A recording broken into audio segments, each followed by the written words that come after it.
तो स्वागत है दोस्तों आप सभी का आपका फिर से एक बार आपके अपने यूट्यूब चैनल तेजस मंत्र एजुकेशन में। और आज हम लोग उत्तर प्रदेश का पार्ट 2 देखेंगे। पार्ट 1 में हमने बेसिक फैक्ट्स के बारे में बात की थी उत्तर प्रदेश से संबंधित, और आज हम लोग उसी कड़ी को आगे बढ़ाते हुए कुछ और अन्य तथ्यों के ऊपर बात करेंगे। तो देखिए, सबसे पहले जो हम शुरुआत करेंगे वो एक क्वेश्चन आपसे बहुत पूछा जाता है एग्जाम में कि उत्तर प्रदेश का सबसे पूर्वी जिला कौन सा है, सबसे पश्चिमी जिला कौन सा है ना। ये बहुत बेसिक क्वेश्चन है, तो पहले इसके बारे में बात करते हैं। देखिए, जब भी आपसे पूछा जाए कि उत्तर प्रदेश का, अगर उत्तर प्रदेश की बात की जाए और आपसे पूछा जाए कि सबसे पूर्वी जिला कौन सा है, राइट, और पश्चिमी जिला आपसे पूछा जाए, राइट, या फिर आपसे उत्तरी जिला पूछा जाए, इसमें कुछ स्टूडेंट्स को कन्फ्यूजन होता है। आंसर तो पता होता है लेकिन कुछ डाउट्स मन में रहते हैं, तो वो भी मैं आपको समझाऊंगा कि ऐसा क्यों होता है। ठीक है, तो देखिए, जब हम बात करते हैं पूर्वी जिले की तो आपको ध्यान रखना है कि पूर्वी जिला जो है यानी कि उत्तर प्रदेश का सबसे ईस्टर्न मोस्ट जो डिस्ट्रिक्ट है वो कौन सा है, तो वो आपको ध्यान रखना है, वो बलिया है। क्या है? बलिया है। मैं भी आपको मैप में भी दिखाऊंगा, बलिया है। ठीक है, पश्चिमी जिले की बात करें तो शामली है, राइट।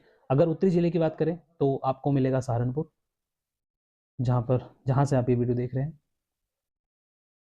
ठीक है, सहारनपुर। और अगर आपसे दक्षिण जिले की बात पूछे तो दक्षिण का आप बताएंगे सोनभद्र। ठीक है, सोनभद्र। एक बार इसको मैं आपको मैप में भी दिखा देता हूँ, क्योंकि इसमें अगर आप देखेंगे ध्यान से मैप को, देखिए आपको इधर दिखाई दे रहा है, ये जब आप ऊपर देखेंगे सहारनपुर, आप देख पा रहे होंगे ये सहारनपुर आपका जिला है। ठीक है, ये आपका सहारनपुर जिला है, आप देख पा रहे होंगे। ये आपको यहाँ पर शामली दिखाई दे रहा है, जहाँ मैंने ब्लू कलर किया है। देखिए, और ये है आपका, ये है आपका सहारनपुर। ठीक है, ये जो मैंने रेड में किया है। अब देखिए, जब आपसे उत्तरी जिला पूछा जाता है तो आप आंसर करते हैं सहारनपुर को, और जब पश्चिमी जिला आपसे पूछा जाता है तो आप आंसर करते हैं शामली को। जबकि आप ध्यान से देखो तो दोनों के दोनों बिल्कुल पास में है। तो ऐसा क्यों है? देखिए, ये आप थोड़ा सा इसको ऐसे समझें, एक सेकंड में इसको थोड़ा सा छोटा कर देता हूँ ताकि आपको मैं बता सकूँ। देखिए,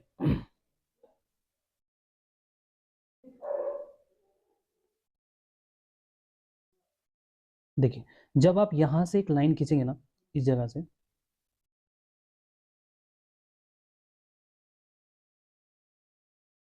देखिए, जब आप यहाँ से लाइन खींचेंगे इस तरीके से, तो आप देखेंगे कि सबसे पश्चिम में जो जिला लगेगा वो आपको कौन सा लगेगा? शामली लगेगा। इसी तरीके से जब आप इधर से एक लाइन खींचेंगे इस तरीके से, तो सबसे उत्तरी जो जिला लगेगा वो सहारनपुर की बाउंड्री को टच करेगा। तो उत्तर में तो सहारनपुर आपको समझ में आ जाता है, लेकिन पश्चिम में शामली को ही क्यों रखा गया है, ये कई बार स्टूडेंट्स के दिमाग में कंफ्यूजन होता है। क्योंकि आप कहीं से भी अगर डायरेक्शन नापेंगे तो आप देखेंगे कि यार जो शामली है वो तो इस डायरेक्शन में आ ही नहीं रहा है जिस डायरेक्शन में हम लोग पढ़ रहे हैं। तो उसकी पीछे की वजह ये है कि जब भी उत्तर दक्षिण पूरा पश्चिम देखा जाता है तो इस तरीके से वर्टिकल लाइन खींची जाती है, और जो जिला सबसे लास्ट में टच करता है लाइन को, उसी को वो संज्ञा दे दी जाती है। तो अब आपको ये बात समझ में आ गई क्यों ऐसा होता है कि उत्तरी जिला जब बात करेंगे तो उत्तरी जिला सहारनपुर को माना जाता है, और जबकि उत्तरी जिला सहारनपुर को माना जाता है, और पश्चिमी जिला जो है वो माना जाता है आपका शामली का। अब ये कन्फ्यूजन आपके दिमाग में नहीं होना चाहिए। ठीक है, और बलिया जो है सबसे पूर्वी जिला, इसके बाद बिहार लग जाता है, और सोनभद्र के बाद आप, सोनभद्र में आपको दिखा देता हूँ, क्योंकि सोनभद्र बहुत इंपॉर्टेंट डिस्ट्रिक्ट है एग्जाम के पॉइंट ऑफ व्यू से, जहाँ से क्वेश्चन बनने के चांसेस बहुत होते हैं। देखिए, मैं सोनभद्र आपको दिखा देता हूँ, ये रहा सोनभद्र आपका। नीचे तरफ जो आप देखेंगे तो आपको सोनभद्र दिखाई देगा, ये रहा। ठीक है, और देखिए इधर आपका एमपी है, राइट, ये आपका बिहार है। ये छोटा सा सेगमेंट जो आप देख रहे हो ना, ये वाला छोटा सा सेगमेंट जो आप देख रहे हो, ये आपका बिहार है। ये इतना, ये यहाँ पर आपका बिहार है ये। ठीक है, ये बिहार है, और इधर आपका है झारखंड, JH, और नीचे आपका है छत्तीसगढ़, ये आपका छत्तीसगढ़ है। तो सोनभद्र जो है वो 4 राज्यों से टच करता है, इस बात को आप नोट कर लीजिए। सोनभद्र जो है वो आपका 4 राज्यों से कनेक्ट होता है। यहाँ पर मैं लिख देता हूँ, देखिए कौन कौन से लगता है सोनभद्र। एक तो आपका MP से लगता है, एक आपका ये लगता है बिहार से, एक आपका ये लगता है BH लिख रहा हूँ मैं, एक लगता है आपका झारखंड से JH, और एक लगता है आपका छत्तीसगढ़ से। ठीक है, तो 4 राज्यों से ये कनेक्ट है। ठीक है ना, ये क्वेश्चन आप ये आपके एग्जाम में बन सकता है कि इनमें से किस राज्य से सोनभद्र अपनी सीमा नहीं बनाता है। तो ये 4 राज्य हैं, रटना नहीं है, मैप को देखते चलें और समझते चलें। अब आगे चलते हैं, थोड़ा सा और समझते हैं हम चीज़ों को। देखिए, अगर आपसे पूर्व से पश्चिम और उत्तर से दक्षिण की विस्तार पूछा जाए कि कितना विस्तार है, बलिया से अगर हम शामली का विस्तार करेंगे, जानने की कोशिश करेंगे, तो कितना होता है, इस तरह के क्वेश्चन भी बहुत आते हैं कई बार एग्जाम में। तो ये स्टैटिक पार्ट है उत्तर प्रदेश का, तो हमें पता होना चाहिए। तो देखिए, अगर आपसे पूछा जाए कि बलिया और शामली, बलिया और शामली के बीच की दूरी कितनी है, तो आप क्या जवाब देंगे? तो याद रखिएगा 650 किलोमीटर जो है वो आपकी डिस्टेंस है।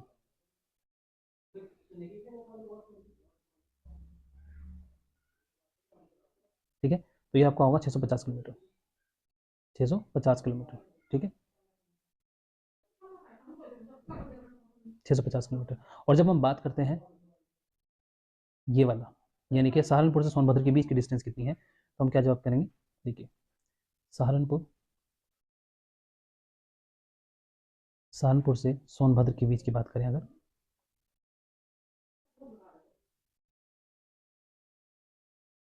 ये जो डिस्टेंस आप देख पा रहे हैं, ये डिस्टेंस आपकी कितनी है? 240 किलोमीटर, 240 किलोमीटर।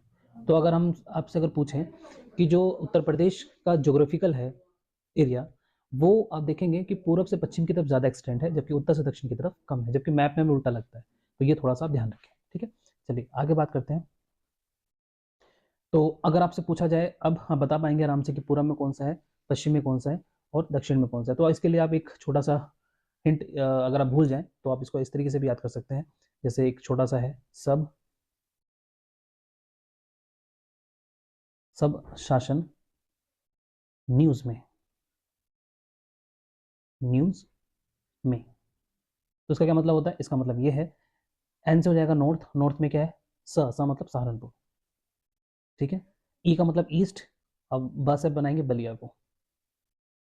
ठीक है, वेस्ट यानी कि पश्चिम, स से आपका हो जाएगा शामली, ऐसे याद कर सकते हैं। ठीक है, और स से मतलब सदन यानी कि साउथ, दक्षिण, दक्षिण में क्या है? सन, सन से क्या बन जाएगा आपका? सोनभद्र। तो आप इस तरीके से भी याद कर सकते हो, सब शासन न्यूज़ में। तो ये एक छोटा सा ट्रिक है, आप इसको चाहो तो नोट कर सकते हो, वैसे मेरा ये मानना है कि आपको डायरेक्ट याद होना चाहिए।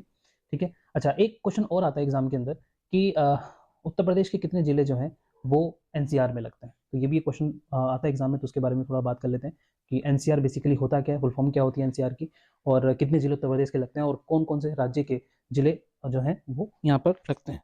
तो चलिए हम बात करते हैं एनसीआर की।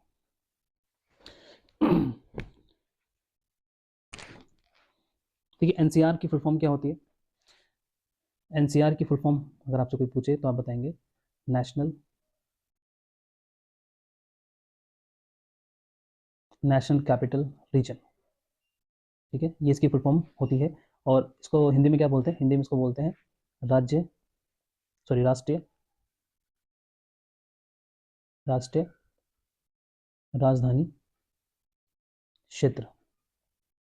ठीक है ना, इसको क्या बोलते हैं? राष्ट्रीय राजधानी क्षेत्र।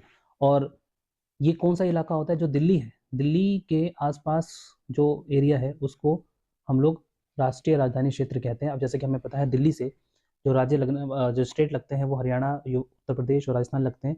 तो इनके कुछ जिलों को जो है वो एनसीआर डिक्लेयर किया गया है। और ऐसा कौन से आर्टिकल से रिलेटेड है, ये भी आर्टिकल कई बार पूछ लेते हैं, तो ध्यान रखिएगा। जो आर्टिकल है आपका कॉन्स्टिट्यूशन अमेंडमेंट, संविधान संशोधन जो है वो 69th, आपको याद रखना है 69th कॉन्स्टिट्यूशनल अमेंडमेंट 1991 में ये हुआ था।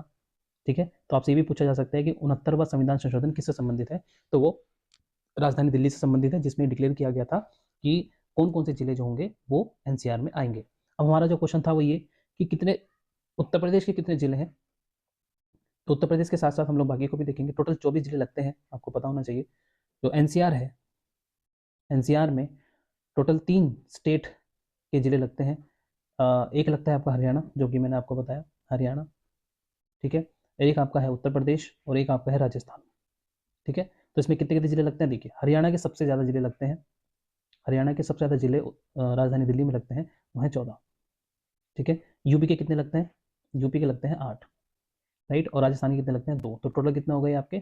24 डिस्ट्रिक्ट्स। ये 24 डिस्ट्रिक्ट्स वो हैं जो एनसीआर में लगते हैं। ठीक है, अब उत्तर प्रदेश के तो हमें पता होने चाहिए 8 कौन कौन से हैं, वो भी देख लेते हैं। चलिए, उत्तर प्रदेश के कौन कौन से 8 हैं वो देखते हैं। देखिए, उत्तर प्रदेश के 8 जिले कौन कौन से हैं? तो अगर आप यूपी वेस्ट से बिलोंग करते हैं, सहारनपुर, मेरठ, मुजफ्फरनगर से, तो आपको याद करने में और भी आसानी होगी। आप स्टार्ट करें मेरठ से। ठीक है, मेरठ से शुरू हो जाता है। मेरठ सबसे पहला। उसके बाद आपका आता है मुजफ्फरनगर, मुजफ्फरनगर, ठीक है। उसके बाद आप याद करेंगे बागपत को, बागपत एक बार एग्जाम में पूछा हुआ है ये, तो याद रखिएगा बागपत भी एनसीआर में आता है, ठीक है, बागपत, राइट। उसके बाद गाजियाबाद, गाजियाबाद, ठीक है। उसके बाद हम बात करेंगे गाजियाबाद के बाद एक जिला लगता है आपका गौतम बुद्ध नगर, गौतम बुद्ध नगर, राइट। और गौतम बुद्ध नगर, ठीक है, 4 हो गए। इसके बाद हम लोग आएंगे उस तरफ, शामली भी आप लिख सकते हैं, शामली आपका पड़ता है, शामली, जो उत्तर प्रदेश का सबसे पश्चिमी जिला भी है, ठीक है। तो 5 तो ये हो गए आपके। अब आप आ जाते हैं बुलंदशहर, बुलंदशहर, ठीक है। उसके बाद हम बात करेंगे हापुड़ की, हापुड़, ठीक है। हापुड़ के बाद ये आपके हो गए हैं 8 हो गए, देखिए एक बार, मुजफ्फरनगर, देखिए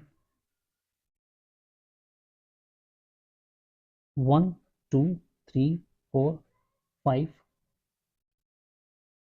यस 6 7 8। तो ये 8 जिले हैं उत्तर प्रदेश के जो कि एनसीआर में आते हैं, तो ये चीज़ हमें पता होनी चाहिए, बेसिक बातें हैं। अच्छा, अब अगर आपसे जो इसके उत्तर पश्चिम जिले हैं वो अगर आपसे पूछ लिया जाए कि बलिया जिला किससे लगता है, कौन से राज्य से कनेक्ट है, तो वो भी आपको पता होना चाहिए। वैसे तो आपको पता ही है, मैं बता चुका हूँ आपको, लेकिन फिर भी थोड़ा सा बता देता हूँ मैं आपको पूरा। देखिए जो आपका बलिया है, ठीक है, बलिया जो है सबसे पूर्वी जिला है, ये लगता है आपका बिहार से। किससे लगता है? बिहार से लगता है। बात करें शामली की, तो जो शामली है ये लगता है आपका हरियाणा से। किससे लगता है? हरियाणा से लगता है, ठीक है। अगर बात करें सहारनपुर की, तो सहारनपुर जो है, सहारनपुर जो है ये आपका हरियाणा, हरियाणा और आपके हिमाचल प्रदेश से लगता है, ठीक है।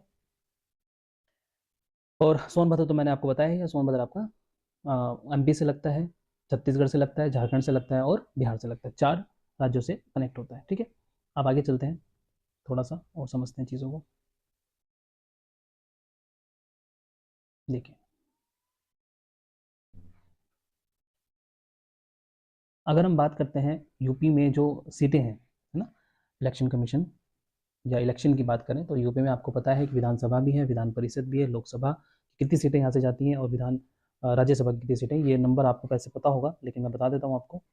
इंपॉर्टेंट चीज़ें हैं, बेसिक बेसिक चीज़ें हमें पढ़नी होती है यूपी स्पेशल में, ज़्यादा डीप पढ़ने की जरूरत नहीं है, क्योंकि ज़्यादा डीप यहाँ से नहीं क्वेश्चन बनते हैं, और जनरली जितना हम लोग पढ़ रहे हैं यहाँ से क्वेश्चन बन जाते हैं, तो इसको हम लोग ध्यान से पढ़ें। जो अगर हम बात करें सीटों की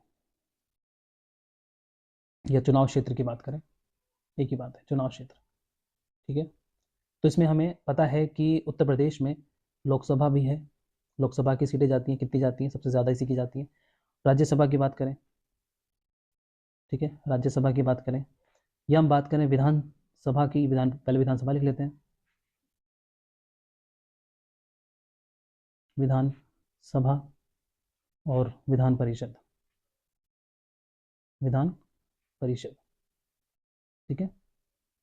इसकी सीट्स के बारे में बात करें अगर हम लोग, तो लोकसभा की पूरे भारत में सबसे ज़्यादा जो रिप्रेजेंटेशन है वो किसका है? उत्तर प्रदेश का ही है। यहाँ से लोकसभा की 80 सीटें आती हैं। अभी 2024 में इलेक्शन आप सभी को पता है, ठीक है ना, 2-3 महीने बाद आपके इलेक्शन हो जाएंगे, तो वो इलेक्शन जो है लोकसभा के इलेक्शन है, तो उसमें उत्तर प्रदेश की 80 सीटें जाती हैं, और ये माना जाता है कि उत्तर प्रदेश में जिसने बढ़त बहुमत हासिल किया वो सेंटर में अपनी सरकार बनाने के लिए काफ़ी है। राज्यसभा, राज्यसभा की भी यहाँ पर जो है 31 सीटें हैं। विधानसभा की सबसे ज़्यादा सीटें हैं, विधानसभा की भी सीटें सबसे ज़्यादा हैं यहाँ पर, 403 सीटें हैं, और विधान परिषद की यहाँ पर 100 सीटें हैं। तो ये कुछ बेसिक फैक्ट्स हैं जो हमें पता होने चाहिए। इसके अलावा अगर आपसे पूछा जाए कि यूपी की जो विधानसभा है, यूपी की जो विधानसभा है, अब मैं यहाँ पर बात कर रहा हूँ विधानसभा की, ठीक है, विधानसभा, विधानसभा की बात कर रहा हूँ, वो भी किसकी? उत्तर प्रदेश की। तो विधानसभा की जब हम बात करते हैं, तो आपसे पूछा जा सकता है कि सबसे ज़्यादा विधानसभा, वैसे टोटल 403 सीटें मैंने आपको बताई, ठीक है, 403 सीटें उत्तर प्रदेश की। तो सबसे ज़्यादा सीटें कहाँ से आती हैं ये हमें पता होना चाहिए, सर्वाधिक आपको पता होना चाहिए, सर्वाधिक आपको पता होना चाहिए, और सबसे कम भी आपको पता होनी चाहिए, तो यहाँ से भी क्वेश्चन बन जाते हैं, ठीक है, सबसे कम। तो देखिए, सबसे ज़्यादा जब आपसे सीटें पूछी जाए तो आपको बताना है क्या, कि प्रयागराज, जिसको आप पहले जो है इलाहाबाद के नाम से जानते थे, तो प्रयागराज से सबसे ज़्यादा सीटें आती हैं, तो आंसर क्या होगा इसका, प्रयागराज, प्रयागराज, ठीक है। प्रयागराज से विधानसभा में कुल कितनी सीटें आती हैं, 12 सीटें आती हैं, ठीक है। सबसे कम जो है, ये 3 ऐसे जिले हैं जहाँ से आती है, एक है आपका महोबा, ठीक है, एक है आपका श्रावस्ती, श्रावस्ती, राइट, और एक है आपका चित्रकूट, चित्रकूट, ठीक। तो यहाँ से जो है 2-2 सीटें जाती हैं, सबसे कम उत्तर प्रदेश में विधानसभा की कहीं से सीटें आती हैं, तो वो यहीं से आती हैं, कितनी आती हैं, 2, 2 और 2, ठीक है। इसको आप कैसे याद कर सकते हैं, MSC, MSC से याद कर लीजिए, ज़्यादा आसान रहेगा, MSC, ठीक है ना, MSC, इसको आप MSC से याद कर सकते हैं, MSC, महोबा, श्रावस्ती, श्रावस्ती, और सी से हो जाएगा आपका चित्रकूट, इसी क्या हो जाएगा आपका, चित्रकूट हो जाएगा, ठीक है। तो यहाँ पर सब कितनी सीटें हैं, यहाँ पर आपकी 2-2 सीटें हैं तीनों में, ठीक है। तो ये चीज़ आप ध्यान कर सकते हैं, याद कर सकते हैं इसको, आगे चलते हैं, बात करते हैं और कुछ चीज़ों की। अच्छा, पॉपुलेशन की बात करें, आपसे पूछा जाएगा उत्तर प्रदेश में जो हिंदू हैं, मुस्लिम्स हैं या फिर सिख हैं, इनका परसेंटेज कई बार लमसम आपसे पूछ लिया जाता है ना, तो वो भी मैं आपको बताते चलता हूँ। देखिए, अगर आपसे पॉपुलेशन के बारे में बात की जाए, जनसंख्या की बात की जाए, ठीक है, तो आपको पता है जो उत्तर प्रदेश है, इसमें सबसे ज़्यादा जनसंख्या पाई जाती है पूरे भारत में, ठीक है, जनसंख्या, पॉपुलेशन, ठीक। तो देखिए, अगर बात करें यहाँ पर, पहले मैं यूपी के बारे में बताता हूँ, यूपी में जनसंख्या का क्या वाइफिकेशन है, कितने हिंदू हैं, कितने परसेंट और कितने परसेंट मुस्लिम हैं, ये सब चीज़ें। तो देखिए, अगर हम लोग परसेंटेज की बात कर रहे हैं यहाँ पर, तो याद रखिएगा, अगर पूछा जाए आपसे कि हिंदू कितने परसेंट पॉपुलेशन है, तो आपको बताना है, क्योंकि अभी सेंसस हुआ नहीं है, तो आप उस हिसाब से चलेंगे, जो पहले का डेटा है, 79.7% आपका जो है वो हिंदू है, और मुस्लिम कम्युनिटी जो है, मुस्लिम कम्युनिटी जो है परसेंटेज के हिसाब से सेकंड नंबर पर आती है, जो कि है 19.25%, ठीक है, 19.25%। और अगर आपसे पूछा जाए सिख, तीसरे नंबर पर जो सबसे ज़्यादा कम्युनिटी है वो परसेंटेज में कौन सी है, सिख है, जिसका परसेंटेज है 0.32%। अब अगर आप कहेंगे इसको सबको जोड़ेंगे तो आपको मिलेगा कुछ परसेंटेज, मैंने छोड़ा हुआ है, ये परसेंट में आपके अदर्स आ जाते हैं, ठीक है। इसी के साथ साथ अगर हम लोग बात करें भारत की, तो हम भारत की बात करें, तो भारत में रेशो भी देख लेते हैं एक बार। तो अगर पूरे भारत की बात की जाए, तो पूरे भारत में जो हिंदू हैं वो कितने हैं परसेंट के हिसाब से, लगभग 80% आप कह सकते हैं, कितना, 80%, ठीक है। और मुस्लिम जो है वो 14% एग्जैक्ट 14 कर रखे हैं राउंड फिगर में, और 2.3% जो है वो क्रिश्चियंस, क्या है, क्रिश्चियंस है, ठीक है ना। तो ये कुछ बाइफर्केशन है पॉपुलेशन का।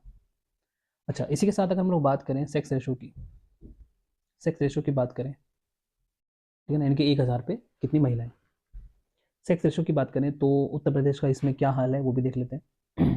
अच्छा, एक क्वेश्चन आपसे बनता है कि उत्तर प्रदेश में सबसे कम जो रिलीजियस पॉपुलेशन है वो कौन सी है, तो याद रखिएगा जैन, जैन जो है उत्तर प्रदेश में सबसे कम परसेंटेज रखते हैं, और पूरे भारत में भी सबसे कम परसेंटेज जो है वो जैनों की है ना, जैन रिलीजन को मानने वाले लोगों की है। तो ये मैंने लिखा नहीं, आप उसको नोट कर लीजिएगा। अच्छा, अब मैं बात कर रहा था सेक्स रेशो की, तो सेक्स रेशो के बारे में हम लोगों को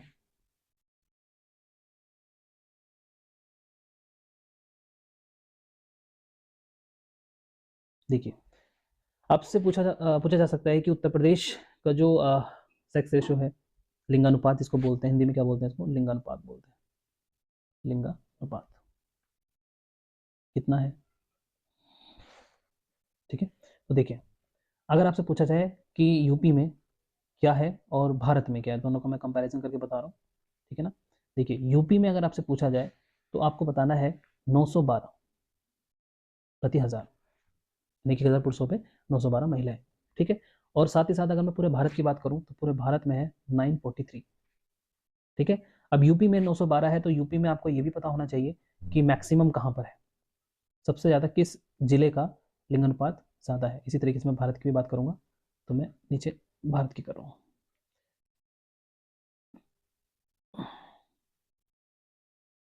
ठीक है, कंपैरिजन करके पढ़ेंगे ना तो याद करने में आसानी होगी चीज़ों को। चलिए अब बात करते हैं उत्तर प्रदेश का सबसे ज़्यादा जो सेक्स रेशो है वो किस जिले का है। तो इसका जो है आपको याद रखना है, सेक्स रेशो के मामले में उत्तर प्रदेश का जो जौनपुर जिला है वो सबसे ज़्यादा रखता है, यानी कि मैक्सिमम। मैक्स की बात करें अगर हम तो क्या आंसर होगा, जौनपुर, जौनपुर, ठीक है। और मिनिमम की बात करें तो मिनिमम है आपका वो गौतम बुद्ध नगर में है। इसको मैं शॉर्ट में लिख रहा हूँ, गौतम बुद्ध नगर, ठीक है ना। यहाँ पर सेक्स रेशो सबसे कम है। अब कितना है ये आपसे नहीं पूछेंगे, लेकिन आपको ये पता होना चाहिए सबसे कम कहाँ पर है, ज़्यादा कहाँ पर है। इस तरह से भारत में आपसे पूछ सकते हैं सबसे ज़्यादा सेक्स रेशो कहाँ पर है, तो सेक्स रेशो वहीं पर है जहाँ पर लिटरेसी रेट ज़्यादा है, यानी कि केरला में। मैक्सिमम जो है वो है आपका केरला के अंदर, और मिनिमम जो है वो आपको मिलेगा बिहार के अंदर, ठीक है, बिहार के अंदर, बिहार के अंदर, ठीक है। तो this is the facts related to UP in comparison with India, है ना। भारत के कंपैरिजन में हमारी क्या स्थिति है, तो हम लोग साथ साथ लेकर चल रहे हैं। आगे चलते हैं। अच्छा, एक क्वेश्चन बहुत आता है डेंसिटी का, है ना। डेंसिटी या इसको बोलते हैं जनसंख्या घनत्व, ठीक है। हम बात कर रहे हैं किसकी, हम बात कर रहे हैं जनसंख्या घनत्व की, जनसंख्या घनत्व, या इसको बोलते हैं पॉपुलेशन डेंसिटी, ठीक है, पॉपुलेशन डेंसिटी।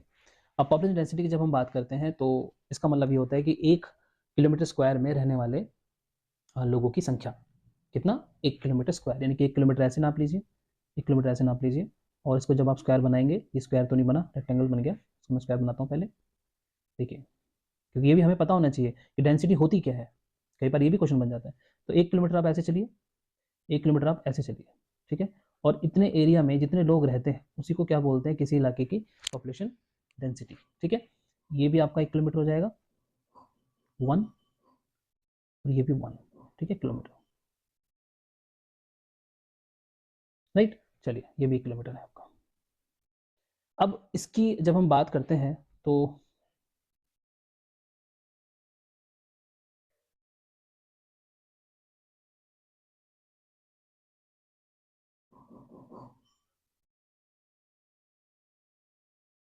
ठीक है,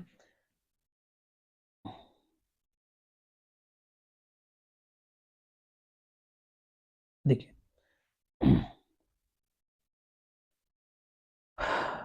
अगर आपसे पूछा जाए उत्तर प्रदेश का क्या हाल है इस मामले में, और फिर उसके बाद भारत की भी बात करेंगे, ठीक है। उत्तर प्रदेश में पॉपुलेशन डेंसिटी सबसे ज़्यादा कहाँ पर है, सबसे कम कहाँ पर है। तो उत्तर प्रदेश में ओवरऑल अगर आपसे पूछा जाए तो 1 किलोमीटर स्क्वायर में कुल 829 लोग रहते हैं। तो आप देख सकते हैं कितना बड़ा नंबर है, यानी कि 1 किलोमीटर स्क्वायर के एरिया में कुल 829 लोग रहते हैं। आप समझ सकते हैं डेंसिटी कितनी ज़्यादा है, ठीक है ना। सबसे ज़्यादा नहीं है, लेकिन सबसे ज़्यादा जो है वो बिहार में है, लेकिन हम उत्तर प्रदेश के रेफरेंस की बात कर रहे हैं। तो उत्तर प्रदेश में जो ओवरऑल डेंसिटी है, पॉपुलेशन डेंसिटी, वो 829 पीपल या 829 पर्सन पर स्क्वायर 1 किलोमीटर स्क्वायर, ठीक। और सबसे ज़्यादा अगर आपसे पूछ लें यहीं पर तो बिल्कुल पूछ सकते हैं सबसे ज़्यादा डेंसिटी कहाँ पर है, सबसे कम कहाँ पर है। तो सबसे ज़्यादा जो डेंसिटी है, मैक्सिमम जो है वो है आपकी, और मिनिमम कहाँ पर है। सबसे ज़्यादा लोग कहाँ रहते हैं, आप सोचिए उत्तर प्रदेश में सबसे ज़्यादा पॉपुलेशन किस जिले की होगी। तो अगर आपको ऑप्शन गाजियाबाद का मिलेगा तो आपका दिमाग बिल्कुल वहीं जाएगा, और इसका आंसर भी वही है। गाजियाबाद में जो है वो सबसे ज़्यादा जनसंख्या घनत्व पाया जाता है उत्तर प्रदेश के अंदर, ठीक है ना, गाजियाबाद, जिला गाजियाबाद, ठीक है। और मिनिमम कहाँ पर है, उत्तर प्रदेश में कोई ऐसा भी जिला है क्या जहाँ पर मिनिमम है डेंसिटी, बिल्कुल है, ललितपुर, ललितपुर, ठीक है, ललितपुर,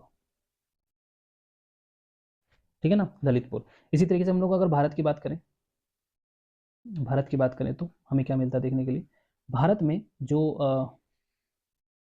मैक्सिमम की बात अगर हम करें और मिनिमम की बात करें, ठीक है, सबसे ज़्यादा जो पॉपुलेशन डेंसिटी है इंडिया में कहाँ पर है, बिहार की, कहाँ पर है, बिहार। अच्छा ओवरऑल मैं बता दूं आपको, ओवरऑल कितनी है इंडिया की, 382, कितना, 382, ठीक है, 382। और यूपी की देखिए कितनी ज़्यादा है, तभी तो यूपी की पॉपुलेशन सबसे ज़्यादा है, आप ऐसे भी अंदाजा लगा सकते हैं, 829 और 382, 382 भारत की है। और मैक्सिमम सबसे ज़्यादा लोग कहाँ रहते हैं भारत के अंदर, मतलब डेंसिटी के हिसाब से, तो वो आप आंसर करेंगे बिहार में। बिहार में जो जनसंख्या घनत्व सबसे ज़्यादा है, ठीक है, बिहार। और सबसे कम कहाँ पर है, आंध्र प्रदेश, सॉरी अरुणाचल प्रदेश, अरुणाचल प्रदेश, ठीक है, ठीक है ना। चलिए आगे बढ़ते हैं और देखते हैं। अच्छा एक क्वेश्चन पिछली बार पूछा गया था, आई थिंक पैट के पेपर में पूछा गया था, पिछले से पिछली बार पूछा गया था कि उत्तर प्रदेश की दशकीय वृद्धि दर कितनी है ना। तो ये भी क्वेश्चन कई बार पूछ लेते हैं आसान क्वेश्चन बनाने के लिए।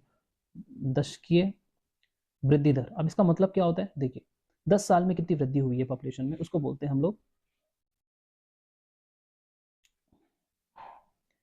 दशकीय वृद्धि दर। दशकीय वृद्धि दर की बात करें भारत में क्या स्थिति है और यूपी की कितनी है, कितनी, यानी कि पिछले 10 सालों में। इसका मतलब क्या होता है, इसका मतलब होता है पिछले 10 सालों में, पिछले 10 सालों में जनसंख्या वृद्धि, जनसंख्या वृद्धि, ठीक है, इसको बोलते हैं दशकीय वृद्धि। तो अगर आपसे पूछा जाए भारत की कितनी है, उसमें उत्तर प्रदेश के बारे में बात करेंगे, तो भारत की अगर पूछें तो 17.7%, 17.7%। और अगर यूपी की पूछें तो यूपी की है 20.2%। आप देख सकते हैं कितनी ज़्यादा बड़ी है। मतलब अगर पिछले 10 सालों में 100 लोग थे तो 10 साल के बाद 117 लोग हो गए भारत के अंदर। और अगर पिछले 10 साल पहले अगर 100 लोग थे तो उत्तर प्रदेश में 120 लोग हो गए, ठीक है। इसका मतलब ये होता है, और ये इंपॉर्टेंट आपको ध्यान रखना है, ये क्वेश्चन फिगर कई बार पूछ ली जाती है सीधी सीधी, ठीक है ना। अच्छा एक क्वेश्चन मेरे से पूछ रहे थे आप कमेंट में, किसी ने मेरे से पूछा था कि जो है उत्तर प्रदेश का नामकरण, मैंने जो लास्ट वीडियो में बताया था उसमें कुछ स्टूडेंट्स को डाउट था, तो मैं आपको थोड़ा सा क्लियर कर देता हूँ कि कुछ बच्चे बता रहे थे कि 1 नवंबर भी है कुछ, वो क्या है फिर, तो उसके बारे में आपको बताता हूँ दोबारा से। देखिए 24 जनवरी, मैंने आपको डेट बताई थी 24 जनवरी 1950 को, 24 जनवरी 1950 को, ठीक है ना, इसका उत्तर प्रदेश का नामकरण हुआ है। नामकरण, अगर आपसे नामकरण पूछा जाए तो आप बताएंगे 24 जनवरी को, ठीक है। अगर आपसे पूछा जाए कि पुनर्गठन उत्तर प्रदेश का कब हुआ, ठीक है ना, पुनर्गठन कब हुआ,